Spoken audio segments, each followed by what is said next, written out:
Crypto में लोग grid की नीयत से भी जाते हैं और इसकी बेसिस पर लेवरेज बहुत यूज़ करना शुरू कर देते हैं। वेब3 ब्लॉकचेन बेस्ड है। अगर आप इंटरनेट को बंद कर देंगे तो सिर्फ यही रास्ता है कि आपकी ब्लॉकचेन और क्रिप्टो बंद हो जाएगी, इसके अलावा क्रिप्टो बंद नहीं हो सकती। अब वेब3 के ऊपर अगर आपका यूट्यूब टाइप कोई प्लेटफॉर्म स्ट्रीमिंग का बनाया जाता है और उसके ऊपर आप अपना कॉन्टेंट क्रिएट करते हैं तो 100% डाटा की ओनरशिप आपकी होगी। क्रिप्टो के अंदर ओवरऑल अगर हम देखते हैं तो एक अम्ब्रेला है, उसमें डिफरेंट कैटेगरीज हैं, डिफरेंट लेयर्स आती हैं। क्रिप्टो एक स्कैम है, ये फ्रॉड है, ये रेड पॉइजन है, ये जितने भी अल्फाज हैं ना, ये जेपी मॉर्गन की तरफ से आए हैं। आज तक की हिस्ट्री का सबसे जो बेस्ट ETF रहा है वो बिटकॉइन का रहा है। तो अगर लोगों ने क्रिप्टो को बाय करना है तो अल्टीमेटली वो $US को बाय कर रहे हैं। सेंट्रलाइज एक्सचेंजेस बाइनेंस, बायबिट वगैरह ये आपके कॉइन्स को स्टोर कर लेते हैं, यानी कि इनके नेटिव वॉलेट्स होते हैं। आपके पास इन वॉलेट्स की कीज नहीं होती, बस आपके पास यूजर नेम और पासवर्ड है।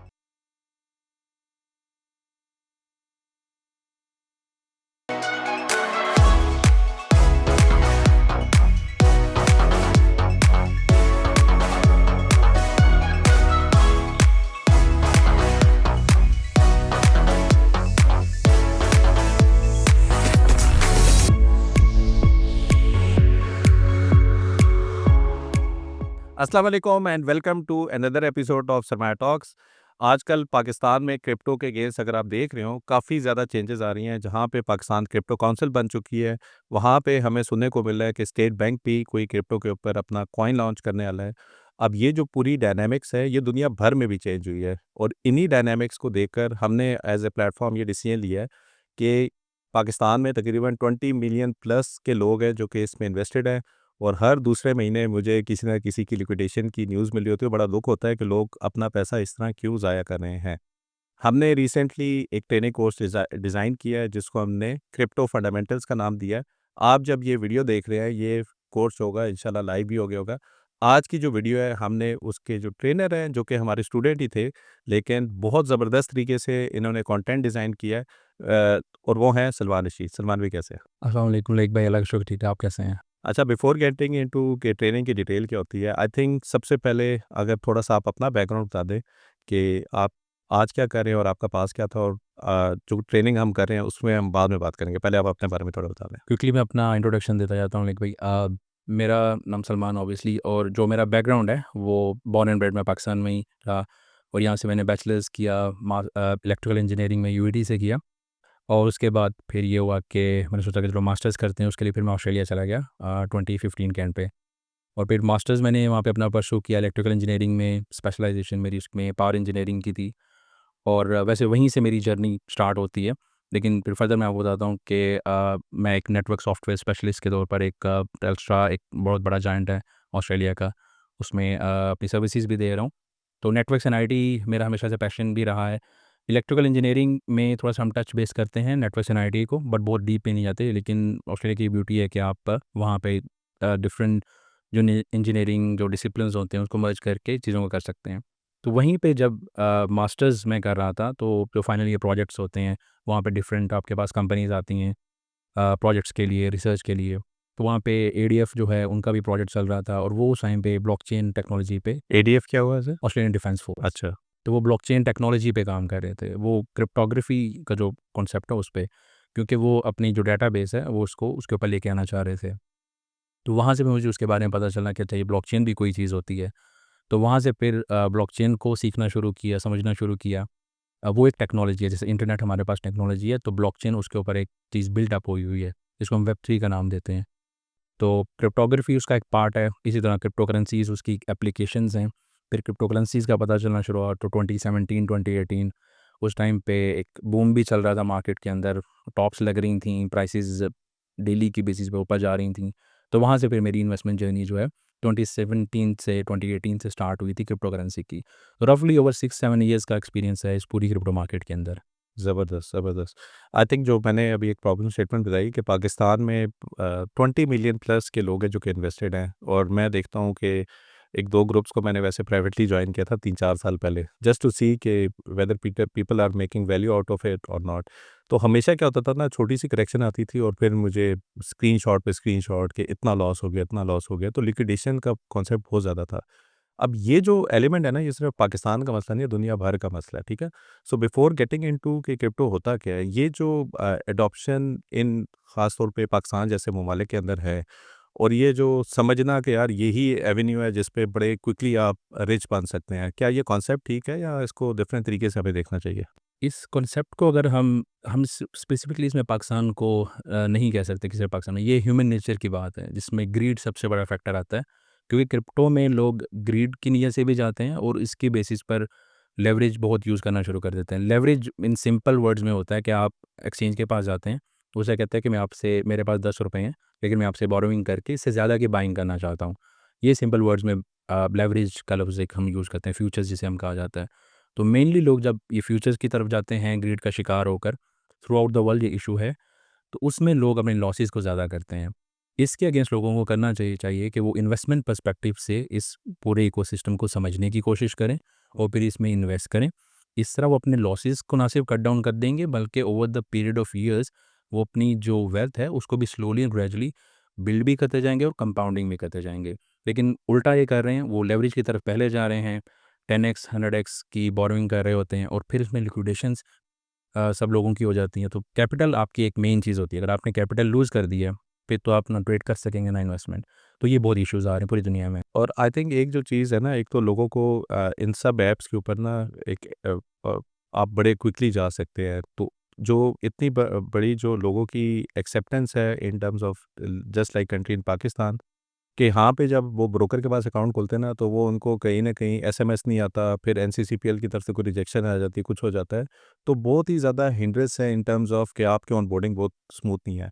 दूसरी चीज़ जो इसी तरह की क्रिप्टो वाली साइट पे, एक तो वहाँ पे किसी ने ऐसे ही डालो, बस आपका लॉगिन बन गया, आप जाके ट्रेड करो, बस आपने अपना यूएसडी टॉप अप करना है और आपने कुछ कुछ भी ले लो। एक चीज़ जो ये आप ग्रेड की बात कर रहे हैं ना, वहाँ पे मैं नॉर्मली देखता हूँ पाकिस्तान में ना, लोग क्या करते हैं कि अगर $1000 है ना फॉर एग्ज़ाम्पल, तो 1000 में से कहते हैं यार 1000 पूरा नहीं डालना, ये लॉस ना हो जाए ना, चलो पहले 100 डालते हैं। डालेंगे 100, लेकिन वो ट्रेड ओपन करेंगे 1000 की, वही जो हम लिवरेज की बात कर रहे हैं। लोगों को ये कॉन्सेप्ट नहीं पता कि 1000 अगर आपने $100 डाला है और आपने लिवरेज करके $1000 किया है, लगता तो बहुत अच्छा है कि वो प्लस 20, 30, 40, 30% का प्रॉफ़िट हो गया है। लेकिन आपको सिर्फ $10 लूज़ करने हैं कि आपका 100 सारा ज़ाया हो जाएगा। क्यों? क्योंकि आपने 10x की ट्रेड की है, तो इसका मतलब है 10x में जो ही आप 10% और ब्रोकर का कोई लॉस नहीं होता। ब्रोकर ने जिस दिन देख लिया कि आपने 10x की लिवरेज ली, 10x की लिवरेज का मतलब है $100 पे आपने $1000 की ट्रेड ओपन की और आपका $10 का लॉस हुआ, जिसका मतलब है कि $100 का लॉस हो गया, ट्रेड को कैंसल करो। भाईजान थैंक यू वेरी मच, अगला 100 लाओ ताकि आपके पैसे और बनें। And this is how brokers are basically making money in finance as और वेल। एग्जैक्टली ये भी होता है, और जितनी ज़्यादा आप लेवरेज लेते हैं उतनी एक तो ब्रोकरेज फीस ही आपकी बहुत ज़्यादा निकलती है, तो आपकी जो ट्रेड ओपन होती है वो ऑलरेडी ही नेगेटिव से ओपन होती है। तो आपको ब्रेक इवन ट्रेड में जाने के लिए भी एक 0.5 या 1% का पुश चाहिए होता है। लेकिन लेट्स से अगर आपने कोई ट्रेड फ्यूचर्स पे ओपन भी कर लिया और वहीं से वो थोड़ी सी आपके अगेंस्ट चली गई है, तो आप तो पहले नेगेटिव में थे, और फर्दर वो अगर 1% भी जाती है तो आप लिक्विडेशंस के लेवल पे आप चले जाते हैं। अब उसमें लोग स्टॉप लॉसेस को यूज़ नहीं करते, जो ट्रेडिंग कर रहे होते हैं, जो कि हाईली रिकमेंडेड होता है। तो ये वो बहुत सारे फैक्टर्स होते हैं जिसकी वजह आई से। थिंक सिंपल मैथ्स है, लोगों को मैथ्स नहीं पता टू बी ऑनेस्ट। ये ट्रेडिंग में हमने देखा है कि अगर आपको डिसिप्लिन होना है, जिस तरह हम बड़े तरीके से गाइड करते हैं कि इतने परसेंट रेस का तो इतना रिवॉर्ड है। लोगों को ये नहीं पता कि अगर मैं 2% रिस्क की बात कर रहा हूँ और मेरे पास $1000 है, तो मैंने बेसिकली ट्रेड कितने डॉलर की खोलनी है या मैंने कितने रुपए की खोलनी है।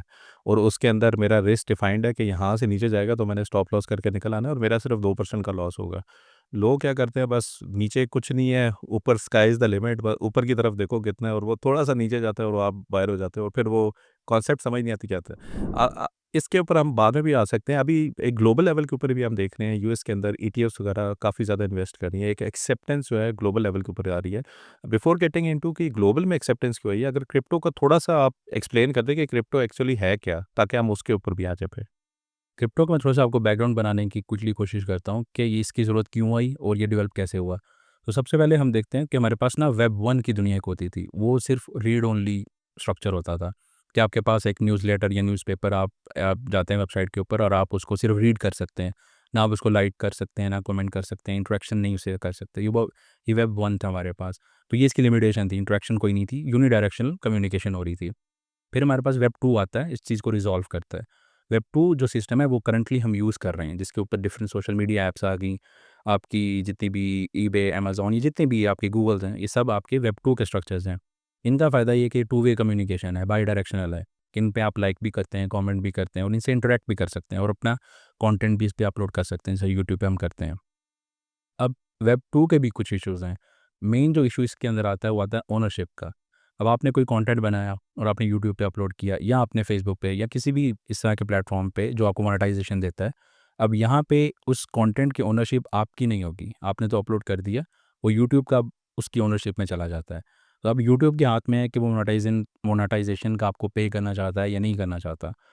तो लेकिन जो वेब 3 की दुनिया है, इसके अंदर अगर आप कोई भी वेब 3 ब्लॉकचेन बेस्ड है।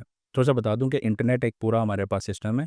अगर आप इंटरनेट को बंद कर देंगे तो सिर्फ़ यही एक रास्ता है कि आपकी ब्लॉकचेन और क्रिप्टो बंद हो जाएगी, इसके अलावा क्रिप्टो बंद नहीं हो सकती। तो इंटरनेट आपके पास एक बेस है, उसके ऊपर फिर एक ब्लॉकचेन जो है वेब 3 आपके पास डेवलप हुआ है, जैसे वेब 2 और वेब 1 हुआ था। अब वेब 3 के ऊपर अगर आपका यूट्यूब टाइप कोई प्लेटफ़ॉर्म स्ट्रीमिंग का अपलोड होता है, मतलब बनाया जाता है और उसके ऊपर आप अपना कंटेंट क्रिएट करते हैं, तो 100% डाटा की ओनरशिप आपकी होगी। आप उसको किसी को बेचना चाहते हैं, आप बेच सकते हैं। इसी तरह की हम डिस्कशंस करते हैं तो हमारे फ़ोन हमारी डिस्कशन को सुन रहा होता है, चाहे हमने सारा प्राइवेसीज़ ऑन की हों, लेकिन फिर भी कुछ ना कुछ हमारी जो डाटा है वो लीक हो रहा होता है। और फिर हमें उसकी एडवर्टाइज़मेंट्स आना शुरू हो जाती हैं। अब वो जो एडवर्टाइज़मेंट्स आती हैं, हमें तो उसके पैसे नहीं मिलते, लेकिन एडवर्टाइज़मेंट्स करने वाले तो अपनी सेल्स कर रहे होते हैं। वेब 3 में ऐसा नहीं है। वेब 3 में आपका जो भी होगा, आपकी ओनरशिप होगी, आपका जो भी रिकॉर्ड बिक रहा होगा, आपको उसका चंक मिलेगा। अब बिकना तो है ही है, तो उसमें बेहतर होगा चलो आपको भी उसका पार्ट मिल जाए। तो ये खूबसूरती है और इस तरह स्ट्रीमिंग प्लेटफ़ॉर्म थीटा फ्यूल के नाम से एक है, जिसमें आप जैसे नेटफ्लिक्स है, वो आपका वीडियो स्ट्रीमिंग प्लेटफ़ॉर्म है, इसी तरह थीटा है। वहाँ पे आप जाके स्ट्रीमिंग देख सकते हैं, तो वो जितनी आप स्ट्रीमिंग देखेंगे, आपको उतने वो प्रोजेक्ट के कॉइन्स जनरेट होंगे, फिर उन कॉइन्स को आप बेच सकते हैं। इस तरह से पे टू अर्न गेम्स का एक कॉन्सेप्ट है कि आप गेम्स खेलते हैं, कॉइन्स आपको मिलते हैं। रादर कि आप वेब 2 के अंदर पैसे देकर स्किन्स खरीदते हैं, पबजी जैसे गेम है। लेकिन वेब 3 के अंदर जो गेमिंग का सेक्टर है, वो इसीलिए फ्लरिश कर रहा है और वो बेस्ट यूज़ केस है क्रिप्टो की इकोसिस्टम का, कि आप ना सिर्फ़ गेम खेल के एन्जॉय कर सकते हैं, बल्कि उल्टा उससे पैसे भी बना सकते हैं। तो ये वेब 3 की खूबसूरती है कि वो कंटेंट क्रिएटर को 100% देता है। अब कंटेंट क्रिएटर फिर उसको शेयरिंग करना चाहे उसकी अपनी बात है, लेकिन यहाँ से हमारे पास क्रिप्टो करेंसी और ब्लॉकचेन की डेवलपमेंट होती है। अब मेन चीज़ जो इसके अंदर आती है हमारे पास बिटकॉइन इसका एक एसेट आता है, जो सबसे बड़ा एसेट है क्रिप्टो का। उसमें मार्केट कैपिटल जो क्रिप्टो का है वो मोर देन 50% बिटकॉइन के अंदर है। बिटकॉइन फाइनेंशियल क्राइसिस जो 2008 में हुआ था उसके बाद जो है बनाया गया था सतोशी नाकामोटो की तरफ से। और बिटकॉइन को हम कहते हैं कि ये लेयर 1 प्रोजेक्ट है एक, ठीक है? ब्लॉकचेन के ऊपर बिल्डअप है। लेकिन ये एक तरह से जिस तरह कि हमारे पास फिज़िकल दुनिया में गोल्ड है, तो ये वर्चुअल दुनिया का या इंटरनेट की दुनिया का हमारे पास एक गोल्ड है, जो कि उसको रिप्लेस करता है या नहीं करता ये तो वक्त ही बताएगा। लेकिन अभी तक इसने अपने आप को प्रूव किया है। और स्टार्ट में भी यही इसके बारे में होता था कि इसका जो एल्गोरिदम डिज़ाइन हुआ हुआ है, क्योंकि इसकी लिमिटेड सप्लाई है। गोल्ड की हमारे पास चाहे लिमिटेड सप्लाई है, लेकिन हमें अभी भी नहीं पता कि वो कितनी होगी। लेकिन बिटकॉइन की हमें पता है कि 21 मिलियन लिमिटेड सप्लाई है। तो स्टार्ट में भी ये था कि या तो ये ज़ीरो पे जाएगा या फिर ये मिलियंस में जाएगा, क्योंकि इसका एल्गोरिदम इस तरह से है कि अगर इसमें इन्वेस्टमेंट्स अगर होती रहती हैं। तो मेन हमारे पास क्रिप्टो करेंसी में बिटकॉइन आता है। इसके अलावा जो भी कॉइन है, इथेरियम से अगर हम स्टार्ट करते हैं, जो सेकंड मार्केट कैपिटल है, वो उनको हम अल्टरनेटिव कॉइन्स या ऑल्ट्स कॉइन्स कहते हैं। उन सब के अपने-अपने यूज़ केसेस हैं। क्रिप्टो के अंदर ओवरऑल अगर हम देखते हैं तो एक अम्ब्रेला है, उसमें डिफरेंट कैटेगरीज़ हैं, डिफरेंट लेयर्स आती हैं। उसमें लेयर 1 कैटेगरी है, लेयर 2 कैटेगरी है, गेमिंग की है, एआई की है। तो इस तरह से बहुत सारी डिफरेंट कैटेगरीज़ हैं, जो हम पूरा क्रिप्टो का एक्सप्लोर करते हैं। और अगर मैं वैसे एक आम बंदे के अल्फाज में कहूँ कि बीटीसी की प्राइस अभी 1,18,15,000 कुछ चल रही है। ये इतनी प्राइस है क्यों ना? यानी क्या चीज़ है जो कि इसकी प्राइस को ऊपर या नीचे ले जाने में कलीदी किरदार अदा कर रही है? मेनली इसको देखा जा रहा है कि ये इन्फ्लेशन के अगेंस्ट है, जिस तरह कि हम कैश जितना मर्ज़ी प्रिंट कर सकते हैं, डॉलर जितना मर्ज़ी प्रिंटिंग हो रही है और वो ज़ाहिर-सी बात है इन्फ्लेशन का कॉज़ बन रही है। कोविड के बाद जितनी प्रिंटिंग हुई है, हिस्ट्री में कभी नहीं हुई थी। लेकिन वो डीवैल्यू कर रही है हर करेंसी को जो भी प्रिंटिंग हो रही है। तो यहाँ पे फिर ये देखा गया कि कोई ना कोई ऐसा एसेट होना चाहिए जो कि इसको थोड़ा-सा कैटर कर सके और वो टेक्नोलॉजिकल भी एडवांस हो, जिसको कोई हैक नहीं किया जा। ब्लॉकचेन की खूबसूरती ये है कि ये डिफरेंट ब्लॉक्स की फॉर्म में डाटा ट्रांसफ़र हो रहा होता है और ये हैक नहीं हो सकता, ये चीट नहीं इसको किया जा सकता या कुछ चेंज नहीं किया जा सकता। तो अगर ब्लॉकचेन बिटकॉइन है, यहाँ तक हैक नहीं हुआ, क्योंकि ब्लॉकचेन बेस्ड है।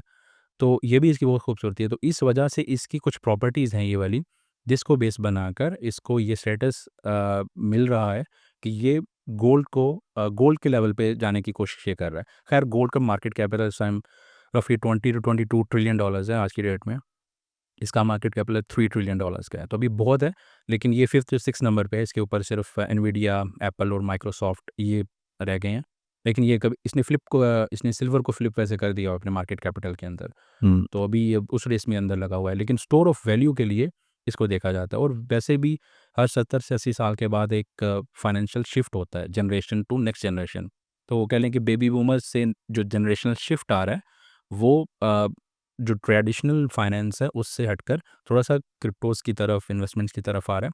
ये चंक बहुत ज़्यादा नहीं है, लेकिन फिर भी जो एडवाइज़री आती है डिफरेंट जो बड़े हेज फंड्स हैं उनकी तरफ से कि 2 टू 5% जैसे उसके अंदर मूवमेंट करनी चाहिए, तो इस वजह से इसको काफ़ी उस मामले में सपोर्ट मिल रही है। तो इसमें बाइंग भी आ रही है, बाइंग प्रेशर भी आ रहा है, सभी आ रही हैं चीज़ें। बिल्कुल सही। और आई थिंक क्या ऐसी चीज़ें हुई हैं इंटरनेशनली ख़ास तौर पे कि अब हम देख रहे हैं 401k ने भी कह दिया जी बिटकॉइन ले लो, ईटीएफ्स आपके लॉन्च हो रहे हैं जी बिटकॉइन ले लो, या इवन हम तो सुन रहे हैं कि डॉट का भी बिट एक ईटीएफ लॉन्च हो रहा है, इथेरियम का भी लॉन्च हो चुका है, सोलाना का भी कोई पता नहीं लॉन्च हुआ है नहीं हुआ, लेकिन ये सारी चीज़ें हैं। मेरे ख्याल में क्योंकि काफ़ी ज़्यादा चीज़ें यूएस ड्रिवन होती हैं, सबसे पहले तो उनकी एसईसी वगैरह ने क्या ऐसी चीज़ें देख ली हैं बिटकॉइन में जिनसे उनको लगता है यार ये भी एक mature sort of asset class है, अब इसको ना हम ऑफ़िशियली एक किस्म का एक लीगलाइज़ उसमें लेकर आ रहे हैं जिसमें लोग इन्वेस्ट कर सकते हैं।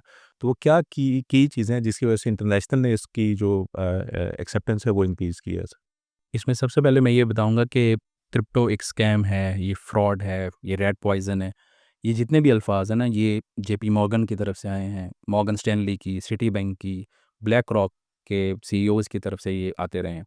और अगर आप अब इन सभी की बैलेंस शीट्स उठाकर देख लेंगे, तो इन्होंने 2 टू 5% अपने ओवरऑल पोर्टफोलियो का एसेट अंडर मैनेजमेंट के अंदर अपनी क्रिप्टो करेंसीज़ मेनली बिटकॉइन और इथेरियम में इन्वेस्टमेंट इन्होंने कर दी है। एसेट अंडर मैनेजर्स जो है ब्लैक रॉक के पास तकरीबन रफली 88 बिलियन के अराउंड क्रिप्टो है उनके पास बिटकॉइन की फॉर्म में।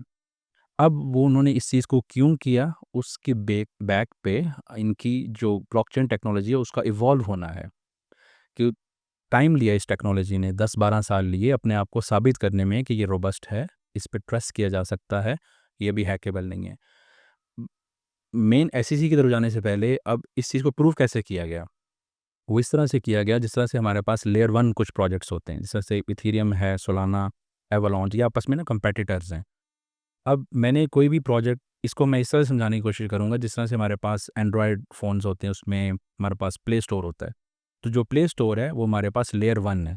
अब मैंने कोई लेट्स से स्नेक वाली गेम बनाई है और मैंने इसके ऊपर लॉन्च करनी है ऐप स्टोर के ऊपर। तो मैं ऐप स्टोर को कहूँगा कि ये मेरी गेम है, मैं लॉन्च करनी है, तो मैं उसको फ़ी पे करूँगा और ऐप स्टोर मेरी वो गेम लॉन्च कर देगा। सिमिलरली गोल्डमैन सैक्स और ऑस्ट्रेलिया का एक बैंक है नैब, नेशनल ऑस्ट्रेलिया बैंक, ये अपने पायलट प्रोग्राम्स जो इनके स्टेबल कॉइन्स हैं, उसके इथेरियम के ऊपर लॉन्च कर रहे हैं। वहाँ पे टेस्टिंग कर रहे हैं, स्ट्रेस टेस्टिंग कर रहे हैं कि ट्रांज़ैक्शंस कितनी होंगी तो कैसे होगा। तो ये इथेरियम के पास गए जो कि लेयर 1 है, उन्होंने कहा कि ये हमारा जो स्टेबल कॉइन है इसको हमने लॉन्च करना है। तो जब उसके पास गए तो इन्होंने इथेरियम में फ़ी पे की, इथेरियम ने उस स्टेबल कॉइन को अपने ऊपर लॉन्च किया और उसकी प्रोसेसिंग स्टार्ट कर दी। अब जब इन कंपनीज़ ने, इन एसेट मैनेजर्स ने देखा कि ये काम तो ठीक कर रही हैं ब्लॉकचेन्स और इसको हैक भी नहीं किया जा सकता। जैसा कि फ़ेक लोग इनकम स्टेटमेंट्स बना देते हैं, बैंक स्टेटमेंट्स बन जाती हैं। लेकिन ब्लॉकचेन पे अगर आपकी स्टेटमेंट्स जो हैं वही हैं, वो कभी भी चेंज नहीं हो सकेंगी, वो डिलीट नहीं हो सकेगी। डाटा आपका लैंड रिकवरी का या रियल एस्टेट का कोई भी डाटा अगर ब्लॉकचेन पे जाता है, वो चेंज नहीं कभी भी हो सकेगा। चाहे फाइलें आपकी जल भी जाएँ, वहाँ पे सैलाब भी आ जाए, कुछ भी आ जाए। तो ये टेक्नोलॉजी ने ये साबित किया कि ये स्ट्रेस टेस्ट को बर्दाश्त कर सकती है और हैक भी नहीं हो रही है और ट्रांज़ैक्शंस भी बहुत ईज़ी हो रही हैं। और स्पेशली जो हमारा करंट फाइनेंशियल सिस्टम है, उसमें मिडल मैन बहुत ज़्यादा है। फॉर एग्ज़ाम्पल मैंने ऑस्ट्रेलिया से पाकिस्तान में बैंक में एचबीएल में पैसे भेजने हैं, तो मैं कॉमनवेल्थ बैंक से यहाँ पे ट्रांसफ़र करूँगा, तो वो तो पहले सिटी बैंक जाएँगे या जेपी मॉर्गन जाएँगे, वहाँ से होकर फिर एचबीएल में जाएँगे और अगर पहली बार ट्रांज़ैक्शन हो रही है और बड़ी हो रही है, तो वो कुछ दिनों का टाइम भी लेगी। ब्लॉकचेन में ऐसा नहीं है, ब्लॉकचेन में इंस्टेंट पेमेंट्स होती हैं।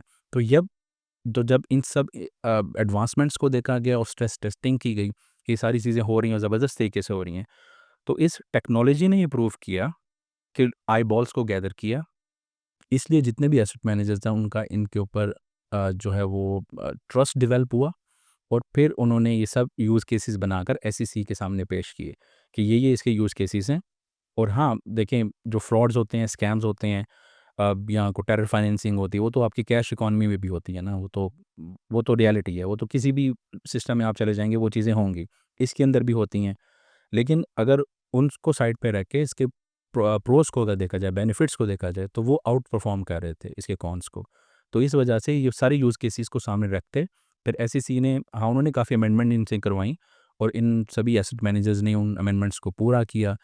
Customer consumer protection in loss को इम्प्लीमेंट किया गया और फिर एसईसी ने इनको ग्रीन सिग्नल दे दिया और बिटकॉइन का पहले ईटीएफ लॉन्च हुआ और आज तक की हिस्ट्री का सबसे जो बेस्ट ईटीएफ रहा है वो बिटकॉइन का रहा है। और फिर इथेरियम का उसके बाद कुछ महीने बाद हुआ। अभी बहुत सारे सोलाना है, डॉट है, रिपल है, इन सब के लाइन में लगे हुए हैं एसईसी के साथ कि इनके ईटीएफ्स लॉन्च हो जाएं। और स्पेशली सिर्फ यहाँ पे ईटीएफ्स की बात नहीं हो रही, जो आपके टोकनाइजेशन का कॉन्सेप्ट एक क्रिप्टो में अंदर आ रहा है, वो आपकी जो स्टॉक्स हैं उनको भी टोकन्स की फॉर्म में कन्वर्ट किया जाए। जैसे टेस्ला है, अमेज़न है, इनको भी क्रिप्टो की फॉर्म में कन्वर्ट किया जा रहा है। उनको 24/7 ट्रेडिंग प्लेटफॉर्म्स के ऊपर लेके आया जा रहा है, क्योंकि नैस्डैक की डिस्कशन कर रही है कि वो नेक्स्ट ईयर से 24/7 होने जा रहा है। अब स्टॉक मार्केट तो पता नहीं कब से 100-200 साल से चल रही है, वो तो मतलब मंडे टू फ्राइडे बस चलती है। तो 24/7 लाने का क्या मकसद है? उनको नज़र आ रहा है कि इसमें ट्रेडिंग पोटेंशियल भी है, लोग इससे पैसा भी बना सकते हैं, तो इसलिए उनकी ब्रोकरेज के भी पैसे बनते हैं। तो इसको 24/7 किया जा रहा है और सभी एसेट्स को टोकनाइज़ किया जा रहा है। तो इसलिए इसकी अडॉप्शन आ रही है। बिल्कुल सही। और आई थिंक सलमान, यहाँ पे हमने एक वीडियो की थी, गोल्ड क्यों पड़ रहा है ना, और उसके अंदर यही जो फाइनेंशियल जो आप कह रहे हैं ना, हर 50-60 साल बाद एक चेंज आता है। सो एक थॉट प्रोसेस इंटरनेशनल मार्केट्स में ये भी है कि यूएस डॉलर जो है उस पे बहुत प्रेशर है, और ये एलन मस्क हो गया, वो डॉज बना के बैठे हुए हैं कि एफिशिएंसी को इंक्रीज़ कर दें। हाँ, आज की तारीख में उन पे 37 ट्रिलियन का डेट है, ठीक है? और 1 ट्रिलियन पर क्वार्टर वो डेट और एक्यूमुलेट कर रहे हैं। तो ये कह रहे हैं कि 2-3 साल में ना इतना आउट ऑफ वे चला जाएगा कि यूएस के लिए पूरी ग्लोबल में जो कि यूएस डॉलर के अंदर ट्रेड चल रही होती हैं, इट गेट्स वेरी डिफ़िकल्ट कि लोग एक्सेप्ट करें कि हमने यूएस डॉलर में ही करना है, ठीक है? और इसीलिए हम देख रहे हैं कि गोल्ड की एग्रेसिव बाइंग ट्रम्प कर रहा है, अभी जो उनकी लेटेस्ट स्टेटमेंट्स भी आ रही हैं। सेकेंडली, इंटरनेशनली ना कुछ जिस तरह इंडिया, रशिया, ब्राज़ील, ब्रिक का जो हमें ब्रिक्स। कहते हैं, वो भी एक पैरेलल में कोशिश कर रहे हैं कोई अपनी करेंसी ये करके वहाँ पे ट्रेड लोकलाइज़ करेंसी में करें। एक थर्ड जो व्यू पॉइंट है वो बिटकॉइन से रिलेटेड है कि जो लोग आप समझ रहे हैं कि क्योंकि बिटकॉइन पे एज सच किसी का होल्ड नहीं है, एक इंडिपेंडेंट आपका एसेट क्लास है, ये वो वैल्यू को भी बरकरार रखेगा। और ये जिस तरह अभी आप बात कर रहे थे कि पेमेंट आपने इधर करनी है, उधर करनी है, या क्रॉस इंटर कंट्री की ट्रेड्स की सेटलमेंट वगैरह करनी है, तो अब लोगों को ये फ़ील हो रहा है, जो कि मैं कुछ आर्टिकल्स वगैरह पढ़ रहा था, कि bitcoin can also serve as a way of payment as well, कि जो हम एक फाइनेंशियल शिफ्ट देख रहे हैं जो आज 50-60 साल बाद आता है, तो bitcoin is also one of the player जिस पे ये शिफ्ट आ सकता है। तो what is your basically understanding if bitcoin can be used by different countries for trade purposes? इसमें ये है कि बिटकॉइन को एज़ अ पेमेंट के मोड के यूज़ करना थोड़ा-सा टफ़ होगा, क्योंकि ये स्केलेबल भी नहीं किया जा सकता और इसमें जो ट्रांज़ैक्शन पर सेकंड्स है वो बहुत स्लो है। 5 टू 10 मिनट्स लगते हैं इसके एक ब्लॉक को from one person to from one wallet to another wallet जाने के लिए। तो इसको इसलिए ही as a store of value ही रखा जाएगा, इसलिए इसको हमेशा गोल्ड से कंपेयर किया जाता है। और यहाँ पे जो मेरी अंडरस्टैंडिंग है और जितना मेरा एक्सपीरियंस है, मुझे नहीं लगता कि ये सिस्टम जो है क्रिप्टो वाला पूरा रिप्लेस करने आया है डॉलर करेंसीज़ कैश के सिस्टम करेंसीज़ के सिस्टम को। ये एक पैरेलल सिस्टम चलेगा और चल रहा है और ये उसको मतलब सपोर्ट करने के लिए आया है। अब उसमें क्या मेरा मतलब है कि जैसे यूएस का डेट आया, अब यूएस ज़्यादा क्यों प्रमोट क्रिप्टो को भी कर रहा है? क्योंकि वो ये चाह रहे अभी इनका 2 एक्ट्स अभी पास किए बल्कि 3 किए हैं। एक तो 401 के जो उनका रिटायरमेंट प्लान है, उन्होंने ग्रीन सिग्नल दे दिया ट्रंप ने कि आप अपनी इन्वेस्टमेंट्स क्रिप्टो के अंदर कर सकते हैं 401 के। दूसरे उन्होंने 2 बिल निकाले हैं, एक जीनियस एक्ट निकाला है और एक और द बिग ब्यूटीफुल बिल। उसमें उन्होंने ये कहा है कि आप कोई भी प्राइवेट अगर कंपनीज़ हैं, वो अपने स्टेबल कॉइन्स को लॉन्च कर सकती हैं। जैसे पेपल है, उन्होंने तो वैसे ऑलरेडी किया हुआ है, लेकिन अमेज़न है, वो अपना स्टेबल कॉइन लॉन्च कर सकता है। ईबे है, वो भी कर सकता है। यूट्यूब अपना स्टेबल कॉइन लॉन्च कर सकता है। जैसा वो प्रीमियम मेंबरशिप्स ले रहा है, अभी वो डॉलर फॉर्म में ले रहा है, लेकिन वो फिर डिजिटल करेंसी की फॉर्म में लेना शुरू कर दे। लेकिन वो ये कह रहे हैं कि इसकी बैकिंग होनी चाहिए यूएस डॉलर के साथ। हुँ। तो इन हाइंडसाइट वो ये करवाना ये चाह रहे हैं कि वो अपना जो डेट है, उसको लोगों से बाय करवाना चाह रहे हैं, क्रिप्टो को प्रमोट करके। क्योंकि लोग अपनी जो क्रिप्टो को खरीदेंगे, वो यूएसडीटी की फॉर्म में खरीदेंगे या यूएसडीसी की फॉर्म में या यूएसडी1 की फॉर्म में या स्टेबल कॉइन की फॉर्म में। और वो स्टेबल कॉइन पेग होगा 1:1 के साथ जो यूएस डॉलर है। तो अगर लोगों ने क्रिप्टो को बाय करना है, तो अल्टीमेटली वो यूएस डॉलर को बाय कर रहे हैं। तो ये इसलिए वो इसको भी काफ़ी ज़्यादा प्रमोट कर रहे हैं। तो इसलिए बिटकॉइन को as a payment method use करना थोड़ा टफ होगा, क्योंकि स्केलेबल नहीं है और ऐसा मतलब ये बहुत ज़्यादा डिसेंट्रलाइज़ सिस्टम के तौर पे काम कर रहा है।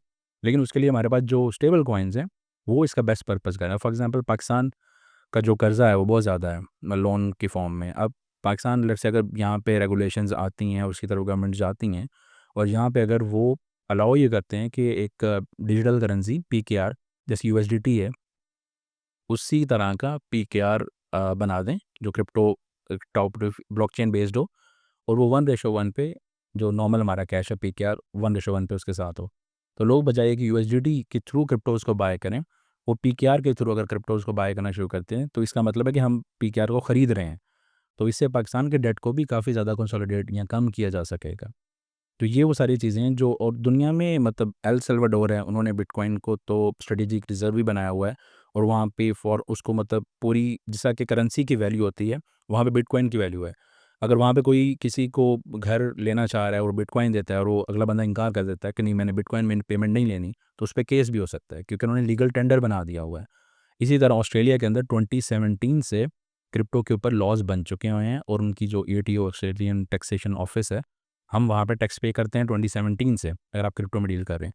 इवन वो 3 तरह की रिविजन्स भी अपने टैक्सेशन में लेकर आ चुके हैं। यानी कि दुनिया जो डेवलप्ड कंट्रीज़ हैं, अभी यूएस वैसे इसमें थोड़ा-सा लेट हुआ है फॉर व्हाटएवर रीज़न, लेकिन बाकी अगर हम यूएई को देखते हैं और ऑस्ट्रेलिया को देखते हैं और यूरोपियन कुछ कंट्रीज़ को देखते हैं, वो काफ़ी अरसे से इसको अडॉप्ट भी कर चुकी हैं और बल्कि वो अपने टैक्सेशन सिस्टम को रिवाइज़ भी इसमें बहुत ज़्यादा कर चुकी हैं। ना मैंने तो सुना है दुबई ने तो पूरा रियल एस्टेट अपना ब्लॉकचेन बेस कर दिया है। क्या आप इवन अभी यूएस ने किया है, फ्रेडी एंड फ्रेनी वहाँ की फ़र्म्स हैं, मॉर्गेज जो लेंडिंग एंड बोरोइंग का काम करती हैं, उन्होंने और ऑस्ट्रेलिया में भी फ़र्म है, उसने ये कहा है कि आप अगर आपके पास बिटकॉइन है, तो उसको कोलैटरल रखवा के हमसे आप मॉर्गेज पे घर ले लें। और कोलैटरल रखवाने का मतलब ये है कि आप बिटकॉइन उनको सिर्फ़ मतलब गिरवी तौर पर दे रहे हैं, आप उनको बेच नहीं रहे। आपके पास 2 बिटकॉइन में अगर आपका हाफ़ अ मिलियन का घर आ जाएगा, आप 2 बिटकॉइन उनको देंगे, वो आपका रख लेंगे, आपको एक घर रहने के लिए दे देंगे। आप उस घर में रहें या आप रेंट आउट कर दें और कल को जब आपने उस घर को बेचना हो, तो आप उन्हीं को बेचें और वो अपने 2 बिटकॉइन उनसे वापस ले लें। पता 3 मिलियन के पड़े हों, 2 एग्ज़ैक्टली। मिलियन देते 3 हो गए हैं और इतनी कॉस्ट आपने दी नहीं है जितने पे करके आपने घर भी ले लिया और बिटकॉइन भी ले दिया और बिटकॉइन एप्रिशिएटिंग है विद और आप खुद कह रहे हैं जितने प्रिंट होंगे ज़्यादा डॉलर उतनी बिटकॉइन की वैल्यू ऊपर जाएगी। एग्ज़ैक्टली। और आई थिंक वो जो आप बात कर रहे हैं ना वो मैं अब समझ रहा हूँ कि वो स्टोर ऑफ वैल्यू जो है कि may be different countries BTC के अंदर स्टोर ऑफ वैल्यू के लिए रखें कि मैंने अगर आपको $1,00,000 की कोई चीज़ दी है तो मेरी current value of in terms of BTC में बी 0.1 है या 1 है, ठीक है? कल को मैं 1 बीटीसी है और मैंने कोई और ट्रेड करना पता चले 1.5 लाख है तो मेरे पास बेसिकली 50% तो वैसे ही एप्रिशिएटेड हो गया कि मेरी वो स्टोर ऑफ वैल्यू उसी तरह रही है जितना इन्फ्लेशन एज्ड हो गया उसका। क्योंकि हमेशा कैश डिवैल्यू होता रहेगा, चाहे वो पीकेआर में है या वो यूएसडी में है या आईएनआर में है या रूबल में है, किसी में भी। तो वो हमेशा डेप्रिशिएट होगा कैश, तो इसलिए फिर बिटकॉइन इसलिए मोस्टली बढ़ा है, एक तो टेक्नोलॉजी, दूसरा ये कि जो करेंसीज़ हैं वो ज़्यादा डिवैल्यू हो रही हैं। बिल्कुल। अच्छा इधर भी ना पाकिस्तान में भी ब्रोकरेज स्पेसिफ़िक बहुत ज़्यादा नेगेटिविटी रही है। मतलब कि अभी भी कुछ लोग वाक़ई ब्रोकर यहाँ से बंद करके भागे हैं और लोगों को हमेशा डर ही लगा रहता है ना, हम अपना मेहनत का पैसा डालते हैं, तो कोई ब्रोकर भाग गया तो हम क्या करेंगे? ख़ैर अब तो सीडीसी ने आप अपने एसेट यहाँ पे मूव करके ना, आप उसको भी सिक्योर कर सकते हैं। अब आप डिपेंडेंट नहीं है किसी ब्रोकर पे। तो इसी तरह का कॉन्सेप्ट क्या एक्सचेंजेस में भी है खास तौर पे क्रिप्टो के एक्सचेंजेस में कि आपको एक्सचेंज पे नहीं रखना, आप कहीं और रखकर भी आप अपना पैसा महफूज रख सकते हैं, आपकी डिपेंडेंसी नहीं है। अभी हमने देखा था एफटीएक्स मेरे ख्याल में काफ़ी लोगों के एक्सचेंज में पैसे पड़े हुए थे, डूब गए सारे। तो इस तरह के 1-2 एपिसोड और भी हो चुके हैं जहाँ पे एक्सचेंजेस बैंकरप्ट हुई हैं, लोगों का पैसा उसी वजह से वो हो गया है। तो what are the right way of keeping your money अगर आपने इन्वेस्ट करना है क्रिप्टो में भी? इसमें ना 2 कॉन्सेप्ट्स आते हैं। जब हम जैसे वेब 2 और वेब 3 की मैंने आपको एग्ज़ाम्पल दी थी ना, अब जितनी एक्सचेंजेज़ का हम नाम सुनते हैं, बाइनेंस है, बायबिट है, कॉइनबेस है और एमईएक्सी, ये सब वेब 2 की एक्सचेंजेज़ हैं और इनको हम कहते हैं ये सेंट्रलाइज़्ड एक्सचेंजेज़ हैं। सेंट्रलाइज़्ड एक्सचेंजेज़ का मतलब ये है कि ये केवाईसी पे काम करती है, नो योर कस्टमर। अगर आपने इनमें अकाउंट ओपन करना है तो आपको एक ईमेल एड्रेस चाहिए होगा, फ़ोन नंबर चाहिए होगा, यूटिलिटी बिल्स और सीएनआईसी नंबर इनको देना पड़ेगा। ये वेब 2 का सिस्टम है, इनको सेंट्रलाइज़्ड एक्सचेंजेज़ कहते हैं। इसके पैरेलल में जो वेब 3 का सिस्टम है, अगर हम उसको यूज़ करते हैं तो वो वहाँ पे हमारे पास डिसेंट्रलाइज़्ड एक्सचेंजेज़ आती हैं। और वो जो डिसेंट्रलाइज़्ड एक्सचेंजेज़ हैं वो बहुत सारे लोगों को उसको यूज़ करना नहीं आता या काम करना नहीं आता। उसमें फ़र्क ये होता है कि उसमें आपको हर चीज़ को खुद मैनेज करना होता है। सेंट्रलाइज़्ड एक्सचेंजेज़ जो बाइनेंस, बायबिट वगैरह हैं, आप इनमें जब कॉइन्स को लेते हैं तो इन्हीं के ऊपर ये आपके कॉइन्स को स्टोर कर लेते हैं, यानी कि इनके नेटिव वॉलेट्स होते हैं। आपके पास इन वॉलेट्स की कीज़ नहीं होती, बस आपके पास यूज़र नेम और पासवर्ड है। लेकिन और अगर ये एक्सचेंजेस जो हैं कोलैप्स करती हैं, तो आपके फंड्स भी वहाँ से डूब जाते हैं। मतलब आपको को रिकवरी एक हद तक मिलेगी, मतलब 1-2 लाख डॉलर तक की ये इंश्योर करते हैं। उसके अलावा अगर आपके पैसे डूब गए हैं, तो वो आपको नहीं मिलेंगे कभी भी। लेकिन जो डिसेंट्रलाइज़ एक्सचेंजेस होती हैं, उसके अंदर अगर आप बाइंग या सेलिंग या अपने कॉइन्स को होल्ड करते हैं, वो वेब3 वॉलेट्स के थ्रू करते हैं। वो हमारे पास डिफरेंट वॉलेट्स हैं वेब3 के। वो फिर आपके पास ये होता है कि टोटल आपकी अपनी ओनरशिप होती है। उनको आप हार्डवेयर वॉलेट्स में भी अपने एसेट्स को स्टोर कर सकते हैं। तो वो आपके पास काफ़ी सिक्योर सिस्टम होता है, और लेकिन वो ये तो नहीं है कि फॉर एग्ज़ाम्पल मैंने बायनेंस से अपने वॉलेट में रखे तो फिर मैं बायनेंस भी सेल कर सकता हूँ। मैं उसको किसी और एक्सचेंज में जाके भी सेल कर सकता हूँ आप अपने। बिल्कुल कर सकते हैं। अगर आपके पास हार्डवेयर वॉलेट में है, वो एक यूएसबी टाइप की वॉलेट्स होते हैं। इवन अगर आप सॉफ्ट वॉलेट्स वेब3 के होते हैं, उनको भी कर सकते हैं। आप कभी भी ट्रांसफ़र कर सकते हैं Binance to web3. So hardware wallet is recommended या सॉफ्टवेयर बेस्ड वॉलेट्स को भी हम कर सकते हैं? मेरे ख्याल में मेटामास्क वगैरह यही काम कर रहे होते हैं ना कि जहाँ पे मेटामास्क है, ट्रस्ट वॉलेट है, बेस है और बाइनेंस की भी अपनी वेब3 वॉलेट्स हैं। लेकिन अगेन फिर भी ये नेटवर्क के साथ कनेक्ट रहते हैं ना। और आपके अभी देखें, लोगों के काफ़ी ये क्वेश्चंस होते हैं कि मैं मैक सिस्टम ले लूँ, वो ज़्यादा सिक्योर है विंडोज़ की निस्बत। विंडोज़ भी अब बहुत ज़्यादा सिक्योर होगी। मसला वहाँ पे आता है जब आप लोग कोई ईमेल्स आती हैं, आपको जंक ईमेल्स आ फ़िशिंग गई, वगैरह? स्पैम फ़िशिंग आ गई। आपने कभी भी किसी पे इवन कोई इमेज किसी ने आपको भेज दिया कि ये आपने अप्लाई किया था, ये उसका इमेज है या कोई भी चीज़, आपने क्लिक किया, ट्रोजन हॉर्सेस आ जाते हैं। आजकल के जो वायरस हैं वो भी सयाने हो गए हैं। पहले के जो वायरसेस होते हैं ना, वो आपके सिस्टम को स्लो कर देते थे। लेकिन जो ट्रोजन हॉर्सेस होते हैं, वो आपके सिस्टम को स्लो नहीं करते। और आपको पता भी नहीं चलता कि वो आपका सिस्टम स्लो हो गया है, वायरस आ गया है। वो चुप करके बैठ के देखते रहते हैं कि आप क्या एक्टिविटी कर रहे हैं और रेप्लिकेट कर रहे होते हैं जिसने आपका सिस्टम हैक किया हुआ है। हुँ। तो अगर आप मेटामास्क या ट्रस्ट वॉलेट्स के अंदर भी रखते हैं और आप वहाँ पे अपनी कीज़ को लगाकर, पासवर्ड्स को लगाकर, क्योंकि कई लोगों ने ये गलती की होती है कि इनके वॉलेट्स के जो पासवर्ड्स होते हैं वो भी अपने सिस्टम के अंदर ही रखे होते हैं, मेजॉरिटी लोगों ने 10 में से 6 नहीं रखे होंगे, तो हैकर्स की तो मौज हो जाएगी, वो आपके सिस्टम में घुस चुका है। तो जब तक आप इंटरनेट के साथ कनेक्ट हैं, चाहे वेब3 के वॉलेट ही हैं, तो फिर भी अनसिक्योर ही हैं। लेकिन अगर आप उसको हार्डवेयर वॉलेट में ले आए हैं, हार्डवेयर वॉलेट के अगर आपके पास है, तो वो आपके पास एक बेस्ट सिक्योरिटी आती है, उसको आप बैंक में भी स्टोर कर सकते हैं। हमारा इवेंट नहीं हुआ था सरमाया का गेट टुगेदर, तो एक भाई मेरे पास आए, कहते हैं जी मेरी क्रिप्टो की बड़ी ज़बरदस्त इन्वेस्टमेंट थी। बाहर से आए थे तो वो तकरीबन 35,000 यूएसडीटी उनके अकाउंट में पड़ा हुआ था। बस मैंने गलती से किसी एक ईमेल पे क्लिक कर दिया, फिर वो मेरे पैसे नहीं नज़र आए किधर चले गए, ठीक है?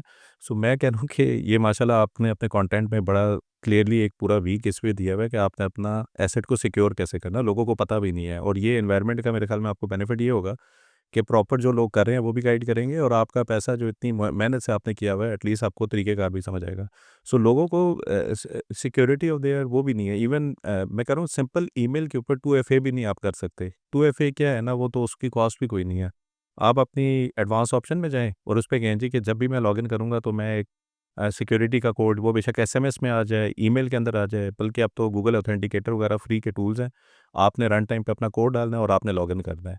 मैं अपना लिटरली अपना भी देखूँ ना, मेरे कोई हर दिन मैं देखता हूँ मॉस्को से अटैक, यूएसए से अटैक, इधर अटैक, इधर अटैक। मैंने तो अपना वो आउटलुक का पासवर्ड था, मैंने उसको पासवर्ड लेस कर दिया है।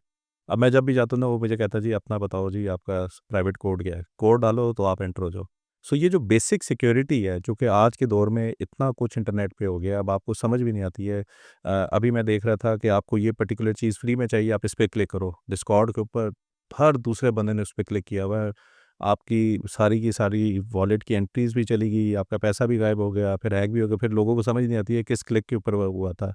So it's so difficult right now इस पर्टिकुलर एज में जहाँ पे डार्क वेब पे इतना कंटेंट अवेलेबल है। आपका अपना, मैं तो एक ऐप वैसे की हुई थी वीपीएन की, लेकिन उसमें सिक्योरिटी का फीचर था।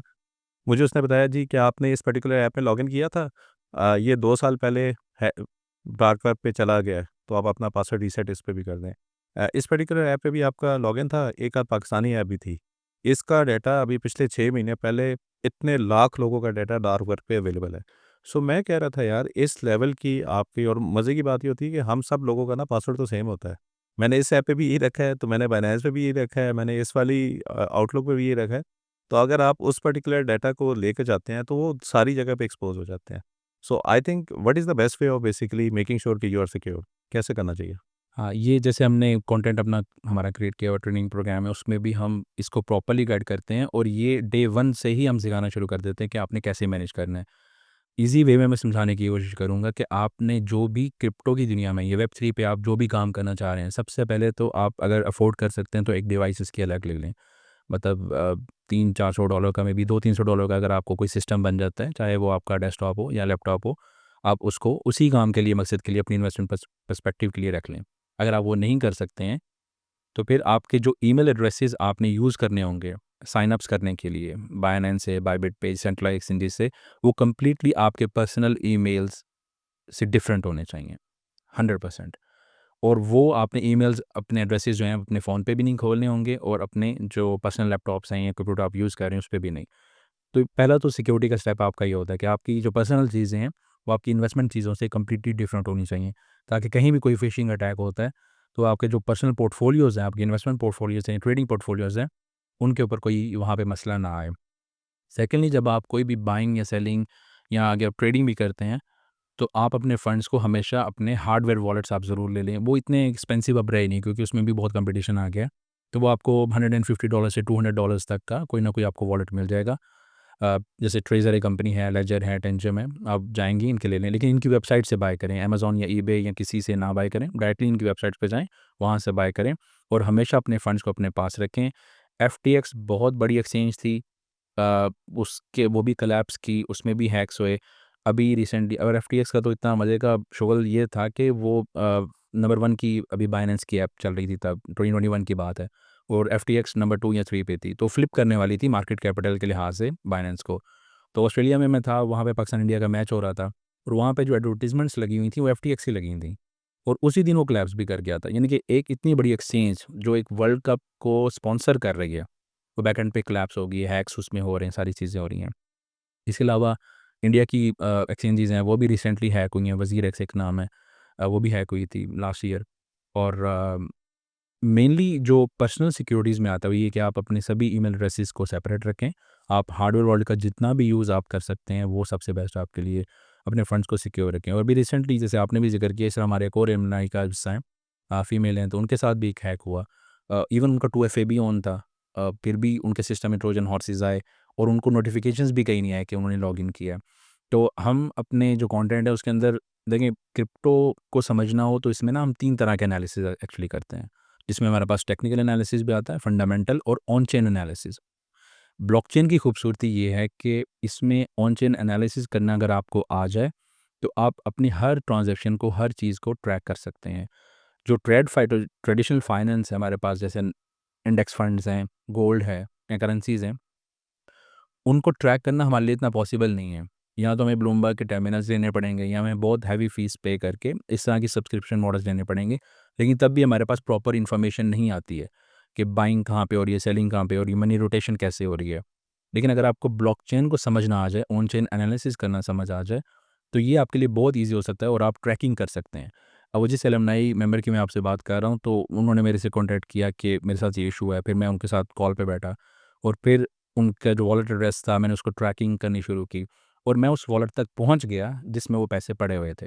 अब वो यूएसडीटी वो भी देख सकनी है, मैं स्क्रीनशॉट उनसे कर रहा था और मैं भी देख रहा हूँ। अब हम उन वॉलेट्स पैसों को पड़ा देख रहे हैं, 16,000 यूएसडी थे उनके। मैं भी देख रहा हूँ, वो भी देख रही है, लेकिन 16,000 यूएसडी। यूएसडी। अब वो भी देख रही है, मैं भी देख रहा हूँ कि ये पड़े हुए हैं, लेकिन हम उसको निकाल नहीं सकते। और हम बंदे की डिटेल भी नहीं पहुँच पहुँच सकते, ये किसने किया है। लेकिन अगर हम किसी ऐसी कंट्री में रह रहे हों, जैसे ऑस्ट्रेलिया है, यूएस है, जहाँ पे क्रिप्टो एक लीगल टेंडर बन चुका है, तो वहाँ की जो सिक्योरिटी एजेंसीज़ हैं, वो हमारी वहाँ पे फिर हेल्प कर सकती हैं कि वो उस वॉलेट एड्रेस को फ्रीज़ करवा सकती हैं, या फिर उसको फर्दर उस पर ट्रैकिंग एंड लगा। There is a body internationally जो कि ये चीज़ में हेल्प करती है आपको। मैंने देखा था एक वो कोई इन्फ्लुएंसर था, उसका 3-4 साल पहले ना उसके यूट्यूब पे काफ़ी वायरल भी हुआ था। वो आया था बताने के लिए, देखो जी मैंने इतने मिलियन डॉलर बना दिए। वो लाइव करते हुए ना गलती से उसका एड्रेस कहीं लीक हो गया, और उसी वक़्त उसकी उस लाइव स्ट्रीम के अंदर ही वो मिलियंस ऑफ डॉलर कहीं और चले गए। फिर उसने प्रॉपर एक कंप्लेंट रजिस्टर की, और आई हर्ड कि उसको वो वॉलेट में पैसे वापस वापस मिल गए। क्या इस तरह का वैसे है इंटरनेशनली कि अगर आपको नज़र आ रहा है कि इस वॉलेट के अंदर है और आप उसको रिकवर करने में भी कोई सिक्योरिटी या कोई एजेंसी आपको हेल्प भी कर दे? करंटली जो इसमें हेल्प मिल रही है, वो सिर्फ़ और सिर्फ़ एक्सचेंजेज़ को मिल रही है। जैसे बायबिट का लास्ट ईयर आई थिंक एक हैक हुआ था। वहाँ एक्सचेंजेज़ के लेवल पर एक्सचेंजेज़ आपस में मिल जाती हैं। फिर वो उन वॉलेट एड्रेसेस को ब्लैक लिस्ट कर देती हैं। आप ये नहीं देख सकते उसके अगेंस्ट किस एक्सचेंज का ये एड्रेस है। यार ये हार्डवेयर वॉलेट में ही पड़ा हुआ है, जो जिस तरह 16,000 का मैं क्योंकि जो वॉलेट एड्रेस होता है ना वो उस पे आपको ये नहीं पता चलेगा कि ये बायबिट का है या बाइनेंस का है। क्योंकि जैसे मैंने बताया ना कि आप वेब 2 के अंदर अगर हैं बाइनेंस या बायबिट पे, लेकिन जैसे ही आप बाइनेंस या बायबिट से मेटामास्क में पैसे ट्रांसफ़र करते हैं, वेब 3 में चले गए, तो ये एक तरह का आपका क्लाउड है। अब यहाँ पे फिर आप ट्रैकिंग ही कर सकते हैं, यहाँ पे फिर केवाईसी आपको हेल्प नहीं करेगी, क्योंकि आप आगे मूव करते जा रहे हैं, रोटेशन करते जा रहे हैं और फिर फनल्स बना देते हैं। हैकर्स भी तो फिर कुछ सोच के हैक करते हैं ना, वो फनल्स में पैसे भेजना शुरू करते हैं। लेकिन हम उनको ट्रैकर्स लगा के उनको मॉनिटर कर सकते हैं, जैसा कि हम ट्रेनिंग में और सिखाते भी हैं। हम दुःख भरी नज़र से देख सकते हैं, देखो मेरा $16,000 तो पड़ा हुआ है और मैं कुछ कर नहीं वो भी सकता। देख रही हैं, मैं भी देख रहा हूँ, लेकिन अगर वो किसी ऐसी कंट्री में जो ऑस्ट्रेलिया में होती हैं, तो ऑस्ट्रेलियन जो एजेंसीज़ हैं, अगर आप एंड उन there is no way of contacting that particular person, कोई रीच आउट, कोई सीन नहीं है हमारा। ऑस्ट्रेलिया में ये होगा कि वो उस वॉलेट एड्रेस को ब्लैकलिस्ट करके सभी एक्सचेंजेस जो उनके पैनल पे हैं, उनको भेज देंगे कि ये एड्रेस है। वो एक्सचेंजेस सारी और वो चौकन्नी हो फ्रीज़ जाए। कर सकते हैं अगर वो किसी एक्सचेंज में पड़ा होगा। हाँ, एग्ज़ैक्टली अगर उस वॉलेट में ही है तो ठीक है, लेकिन अगर जैसे वो बंदा बाइनेंस में ट्रांसफ़र करेगा या बायबिट में, वो वॉलेट वहाँ पे फ्लैग हो गया हुआ है। जैसे ही उससे आउट होगी ना ट्रांज़ैक्शन, वो किसी भी एक्सचेंज में होगी, तो फिर वो एक्सचेंज पता चला लेगी कि ये केवाईसी किसके नाम की है। फिर वहाँ से वो ट्रैक हो सकेगा। तो ये रोबस्ट एक सिस्टम जहाँ पे क्रेडिबिलिटी हो गई है, जिन्होंने एक्सेप्ट कर लिया क्रिप्टो को, रेगुलेशंस ले आए हैं, वहाँ पे ये सिस्टम आ गया है, लेकिन जिन कंट्रीज़ में नहीं आया, वहाँ पे लोग स्ट्रगल कर रहे हैं। चले, एक जो मेन प्रॉब्लम पाकिस्तान में एक और भी है, वो शरिया कंप्लाइंट के पर्सपेक्टिव से। मैं पाकिस्तान स्टॉक मार्केट में भी देखता हूँ, हमारी हर वीडियो के नीचे लिखा होता है ये हराम है, हराम है। मैं बात कर रहा हूँ इस्लामिक म्यूचुअल फ़ंड की, ये हराम है। इस्लामिक सेविंग अकाउंट की, म्यूचुअल फ़ंड की, किसी कंपनी की, हमने तो मस्जिद भी बना दी है उसके ऊपर। तो क्रिप्टो की दुनिया में शरिया कंप्लायंस के लिए कोई बॉडी है, कहीं पे हम देख सकते हैं? क्या बिटकॉइन, इथेरियम बाय नेचर ये शरिया कंप्लायंट है? क्या सीन है ना इसमें अगर हमने देखना? हुँ, हुँ।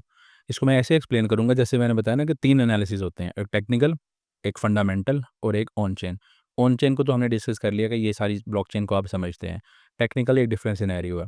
जब हम फंडामेंटल एनालिसिस की बात करते हैं ना, तो वहाँ पे हमें पता चलता है कि एक प्रोजेक्ट जो है उसका यूज़ केस क्या है, वो किस प्रॉब्लम को सॉल्व कर रहा है। अगर उसका कोई यूज़ केस है, तो वो किस नौइयत का है? क्या वो बेवरेजेज़ में अल्कोहल में डील कर रहा है प्रोजेक्ट, या वो गैम्बलिंग में उसको प्रमोट करके अपना रेवेन्यू जनरेट कर रहा है, या वो जैसे इथेरियम है कि वो उसके ऊपर डिसेंट्रलाइज्ड एप्लीकेशंस बिल्डअप करके अपना रेवेन्यू जनरेट कर रहा है, या फॉर एग्जांपल सोलाना है।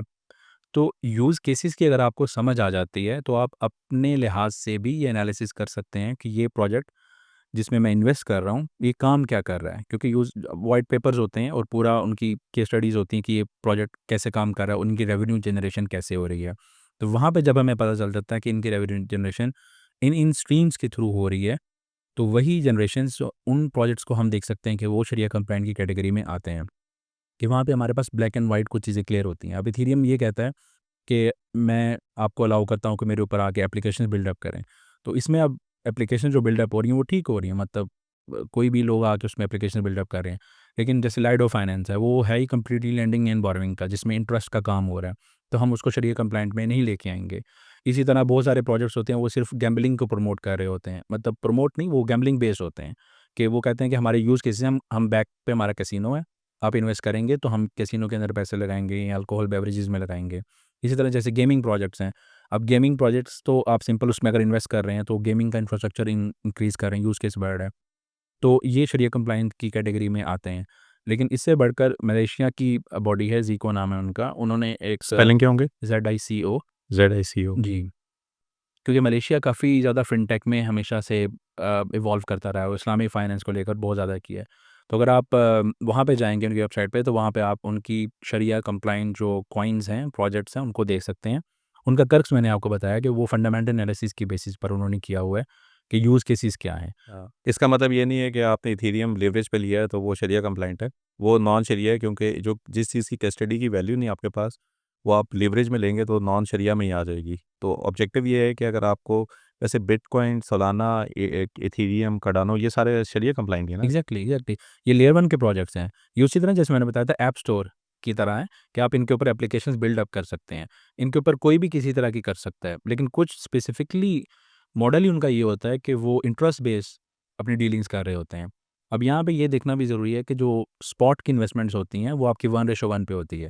यानी कि अगर आपने एक बिटकॉइन को बाय किया है, तो एक्सचेंज ये आपको मेक श्योर करती है कि उसने बैक एंड पे एक बिटकॉइन रखा हुआ है जो आपने ख़रीदा है। हुँ। और अभी जो एफटीएक्स का कोलैप्स हुआ था उसके बाद रेगुलेटरी फ्रेमवर्क में एसईसी ने शामिल किया था कि proof of reserves her exchange show करवाएगी कि लेट्स से अगर हमारे पास हम 10,000 बिटकॉइन लेकर बायबिट में या बाइनेंस में रखे हुए हैं, तो बाइनेंस को ये शो करवाना होगा क्वार्टरली बेसिस पर कि वाकई उनके रिजर्व में भी बिटकॉइन इतने पड़े हुए हैं। अब जहाँ पे लेवरेज की बात आती है वो तो एक प्राइस की फ्लक्चुएशन पे ट्रेडिंग हो रही होती है, बैक एंड पे उस पे अंडरलाइंग एसेट तो कोई नहीं होता। तो अगर आपकी प्रॉफिटेबल ट्रेड होती है तो वो एक्सचेंज अपनी पॉकेट से आपको पैसे देती है, नेगेटिव जाती है तो आपको अपनी पॉकेट से देने पड़ते हैं, तो अंडरलाइंग एसेट बैक एंड पे कोई नहीं है। तो स्पॉट को अगर हम देखते हैं और फिर शरिया कंप्लाइंट कॉइन्स की तरफ जाते हैं, प्रोजेक्ट्स की तरफ जाते हैं, तो हाँ, वो उसमें काफ़ी हमारे पास क्वेश्चन है कि वो शरिया कंप्लाइंट में जाते हैं। चलिए सही है। I think already 45 minutes plus हो गए हैं। अब मैं बिल्कुल एंड पे ट्रेनिंग का एक हम बता दें क्योंकि लोगों को लगता है कि कोई सेल्फ पेस्ड ट्रेनिंग है, ये सेल्फ पेस्ड ट्रेनिंग नहीं है। This is a 12 weeks course by the way जो आपने डिज़ाइन किया है। 13th वीक आपने खुद किया है कि बोनस लाइव लेक्चर है जो कि आपने दिया हुआ है। ये जो कोर्सेज़ हम दे रहे होते हैं ये हर एक को डिफरेंट एरिया से लोग आ रहे होते हैं। कोई डॉक्टर होता है, कोई इंजीनियर होता है, कोई स्टूडेंट होता है, कोई हाउसवाइफ़ होती हैं। ये सारे लोग हमारे पास आते हैं और किसी का एक्सपीरियंस होता है, किसी का एक्सपीरियंस नहीं होता। हमने पूरी की पूरी जो एक डाइवर्स क्लास है, उसको एक जगह पे लाना होता है। तो हमारा स्ट्रक्चर कुछ इस तरह से है कि हमने फ्लेक्सिबिलिटी को भी उसमें लाया हुआ है और हमने कोशिश की है कि एक टीम साथ आपके डेडिकेटेडली आपको हेल्प करेगी, उस लेवल तक लाने के लिए। By the way I think 3rd या 4th वीक में सारे एक लेवल पे हो ही जाते हैं, एग्जैक्टली। जो एक्सपीरियंस और नॉन एक्सपीरियंस भी है। This is a 12 week course. हर वीक अ सैटरडे को जिस तरह हमारा होता है या फ्राइडे होता है, जो भी आपने सेशन लेना है, आपको एक प्री रिकॉर्डेड लेक्चर दिया जाता है। फिर उसके बाद आपकी एक असाइनमेंट होती है, आपका एक क्विज़ होता है, आपके एक मिड वीक के सेशन होते हैं इन केस अगर आपको उस लेक्चर को समझने में गलती हुई हो या कुछ समझने में मसला आ रहा हो। एक पूरी डेडिकेटेड टीम है जो कि आपके डिस्कॉर्ड पे जो हमारी पूरी कम्युनिटी है, उसके अंदर आपको हेल्प करती है कि कैसे आपने उस पर्टिकुलर सेशन को, लाइव को हमने लेके जाना है। और फिर आपकी प्रॉपर असाइनमेंट सबमिट होती है जो कि ग्रेड होती है और हमारी ग्रेडिंग किसी भी टफ यूनिवर्सिटी से कम नहीं है। वी इंश्योर कि आप लोग जो आ रहे हैं आप लोग कुछ सीख के जाएँ। एक तो वो चीज़ होती है ना कि आपने पैसे दिए हैं सीखने के लिए। अब अगली रिस्पॉन्सिबिलिटी हमारी है। हम तो अपनी तरफ से आपको कंटेंट देंगे, लेकिन छोटी-सी रिक्वेस्ट आपसे भी है जब आप पैसे लगा के आते हैं तो थोड़ा टाइम भी निकाल के आया करें। हम अवेलेबल होते हैं, आपने बस अवेलेबिलिटी करनी है। ये सारा कंटेंट जो आप अभी 12 वीक्स में देख रहे हैं, इसके पीछे सलमान का 10 साल का पुराना एक्सपीरियंस है जो कि इन्होंने समेट के 12 वीक्स में किया और ऑब्वियसली प्लेटफ़ॉर्म में हमने काफ़ी इसमें ऐड ऑन करके ईज़ी भी किया हुआ है। हर वीक बाय वीक के बाद by the end of the week आपका अपना एक पोर्टफोलियो बनता है जो कि रिव्यूड बाय सलमान होता है। अभी जब आपने ये कर रहे थे जो बाहर के लोग आए थे माशाल्लाह 1500, 1700, $2000 के ऊपर उन्होंने इथेरियम उठाए हुए हैं और आज डबल ऑफ द कॉस्ट पे आ गए हैं। और एक अच्छी चीज़ जो अभी मैं इनसे ऑफ द रिकॉर्ड भी डिस्कस कर रहा था, जैसे फॉर एग्ज़ाम्पल इथेरियम 4700 से दोबारा 4200 पे आ गया है। सुकून है। वो जो सुकून आपको चाहिए कि ये इथेरियम कहीं फिर 1600 पे ना चला जाए, ये सुकून तब तक आपको नहीं आएगा जब तक आप इसकी नीटी-ग्रिटी थोड़ी डिटेल्स में अपनी एफर्ट पुट नहीं करेंगे। और बाय द वे मैं वैसे अभी हम ये भी डिस्कस कर रहे थे ना ब्लैकवेल वगैरह हो गए, ये कितने percentage of the portfolio crypto में एक्सपोज़र होगा इनका वैसे? जी, जो ब्लैक रॉक है वो 2 टू 5% उसका एक्सपोज़र एसेट अंडर मैनेजर आ चुके हैं और उनकी एडवाइस भी ये है। अब ये बहुत ज़्यादा कंज़र्वेटिव वो रख रहे हैं अपने आप को ऑब्वियसली क्योंकि वो दुनिया का सबसे बड़ा हेज फंड है, उसको मैनेज कर रहे हैं।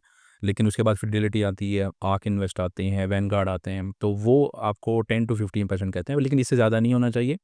लेकिन अगेन इन्वेस्टमेंट से पहले इकोसिस्टम को समझना, टेक्नोलॉजी को समझना वो ज़्यादा इम्पॉर्टेंट है। जैसा हम आप ये भी बात कर रहे थे कि इथेरियम अगर नीचे भी आया था या कोई भी कॉइन नीचे आता है, अगर आपको समझ आ जाए ना फंडामेंटली, टेक्निकल जो फंडामेंट असल में क्रिप्टो को लोग बहुत ज़्यादा कन्फ्यूज़ कर देते हैं स्टॉक मार्केट से।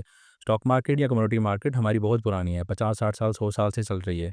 तो आपको उसके चार्ट्स भी दिख जाते हैं, आप एनालिसिस कर सकते हैं।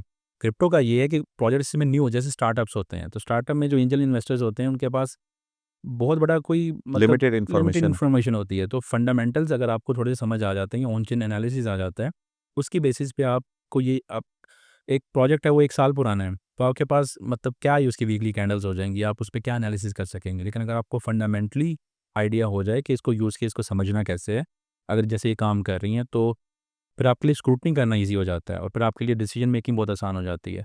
तो हमने जो पूरा डिज़ाइन किया हुआ है, बहुत सिंपल वर्ड्स में चीज़ों को कंपाइल किया हुआ है। बहुत कॉम्प्रिहेंसिव है लेकिन सिंपल है और कंप्लीटली प्रैक्टिकल है। थ्योरी कुछ नहीं है। तो इसलिए मैं ये हमेशा कहता होता हूँ कि अगर आपका बच्चा 10th ग्रेड में भी है या अगर आपके वालिदैन रिटायर होने वाले हैं, तो ये सभी जितने भी एसेट्स मतलब जितना भी ये हमारे पास पॉपुलेशन है, इन सब को देख कर ये बनाया गया है।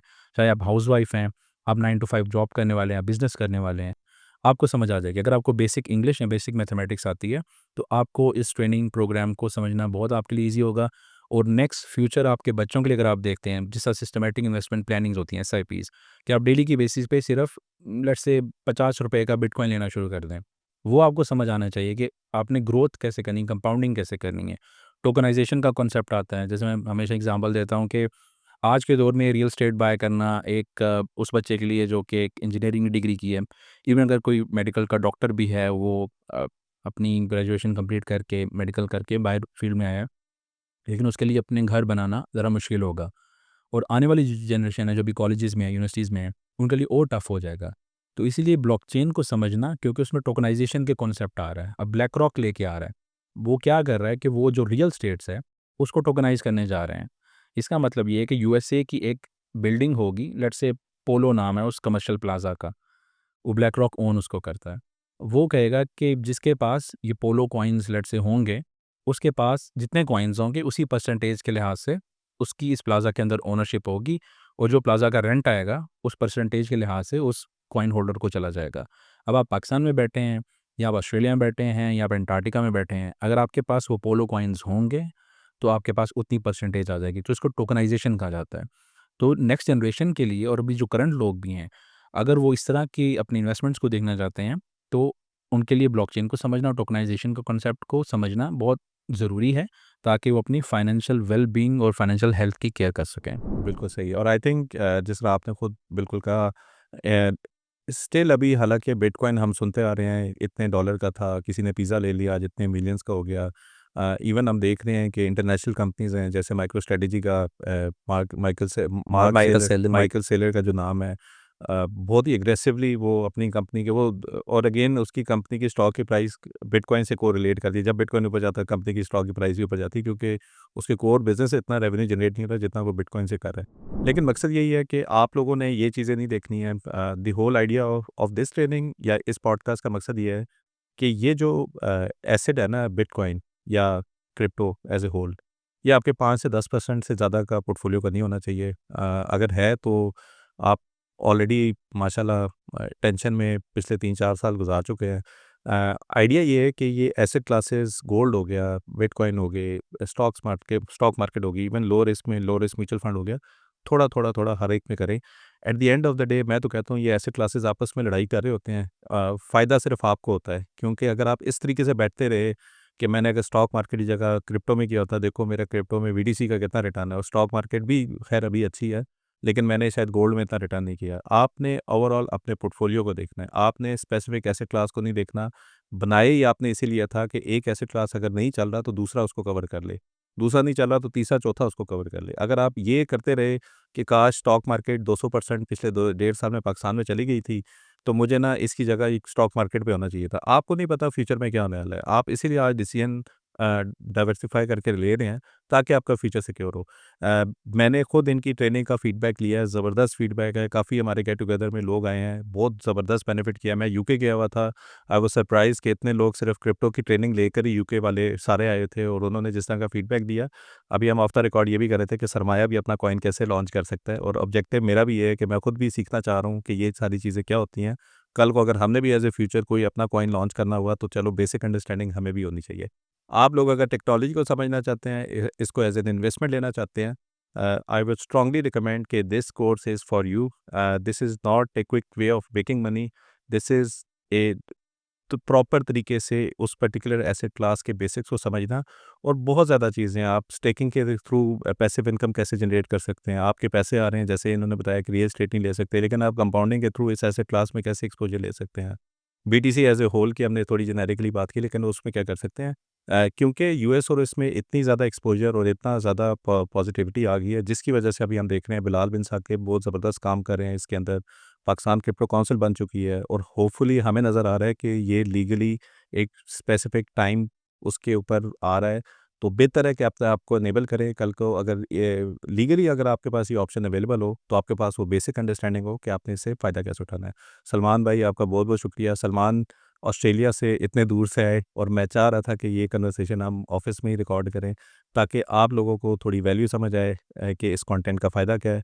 अगर आपका कोई क्वेश्चन या कुछ भी हो, आप प्लीज़ अपने कमेंट में कर दें। आपने जाते-जाते अगर कुछ बोलना है तो प्लीज़ आप बोल दें। हाँ, लास्टली मैं यही कहूँगा कि अपने पोर्टफोलियो को मैनेज करें। आपका सारा चंक क्रिप्टो में भी नहीं होना चाहिए, डिफरेंट एसेट क्लासेस में आप उसको डाइवर्सिफ़ाई करें और फिर फर्दर जब आप पोर्टफोलियो मैनेजमेंट क्रिप्टो में कर रहे हैं, उसमें भी आप ओवर डाइवर्सिफ़ाइड या अंडर वैल्यूएशन आप ना करें प्रोजेक्ट्स की। और लास्टली बस ये कि सवाल ये नहीं है कि क्रिप्टो फ्यूचर है या नहीं, सवाल यहाँ पे ये होना चाहिए कि आप इस फ्यूचर का पार्ट बनना चाहते हैं या नहीं। So that's my ending line. क्या क्लोजिंग लाइन देती है सलमान ने? आई थिंक हम इसी पे क्लोज़ करते हैं। मैं मिलूँगा आपसे नेक्स्ट वीडियो में। आपसे मिलते हैं इंशाल्लाह। Thank you very much. अल्लाह हाफ़िज़।